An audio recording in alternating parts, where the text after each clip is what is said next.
काँग्रेसचे नेते नाना पटोले आपल्या सोबत आहेत. नाना, संजय राऊतांनी ज्या प्रकारे म्हटलेलं आहे का लोकसभेसाठी इंडिया आघाडी आणि विधानसभेसाठी महाविकास आघाडी नेमलेली होती, त्यामुळे स्थानिक स्वराज्य संस्थेच्या निवडणुका ज्या आहेत त्या दोन्ही बंधू ज्या आहेत एकत्र लढतात.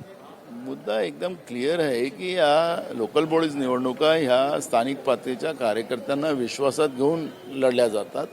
त्याच्यामुळे या निवडणुकांचं समीकरण जे आहे ते अलायन्सच्या आधार होतील की नाही होतील ही शंका सत्तापक्ष असो की आम्ही असो सगळ्यांना लागू आहे.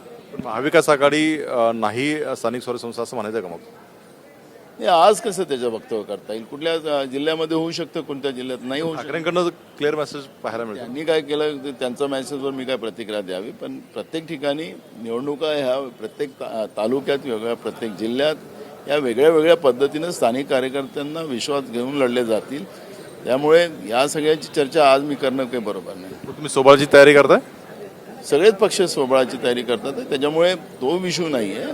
त्यावेळेस त्या तालुक्यात का होईल, त्या जिल्ह्यात का होईल, ते आज आपल्याला त्याचं वक्तव्य करता येत नाही. आज जनसुरक्षा विधेयक येणार आहे, तुमचं समर्थन असणार आहे, विरोध असणार आहे, काय नेमकं?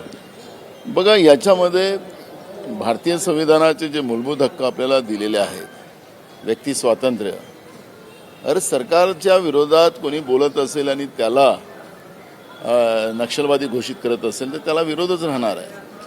आखरी या लोकशाहीमध्ये प्रत्येकाला आपलं मत मांडण्याचा अधिकार आहे आणि जे बिल आता आल्यानंतर वाचल्यानंतर त्याच्यामध्ये नेमकं या सरकारची भूमिका काय हे स्पष्ट झाल्यानंतर त्या बिलाबद्दल आम्ही विधानसभेत बोलू. शेवटचा प्रश्न, पण सत्ताधारी पक्षाचं म्हणणं असं आहे की विरोधी पक्षाचे सदस्य सुद्धा या समितीवरती होते, त्यांनी सहाय्य केलेलं आहे, त्यामुळे त्यांचा विरोध आता असता कामा नये. बघा, काल महसूल मंत्र्यांनी सांगितलं की हजारो याच्यामध्ये लोकांच्या तक्रारी आलेल्या आहेत. आता त्या नेमक्या तक्रारी काय आहेत, काय त्याच्यातल्या सुधारणा आहेत, या सगळ्या गोष्टीचा उल्लेख आता केला पाहिजे ना. आखरी आम्ही त्यांना सांगितलं होतं की याला जनतेकडून तुम्ही जनतेचं मत मागवून घ्या आणि त्यांनी सांगितलं की हजारो या पद्धतीच्या सुधारणा आलेल्या आहेत. नेमक्या त्या सुधारणा काय, नेमकं बिल काय, या सगळ्या विषयावर आमचं मत राहणार आहे.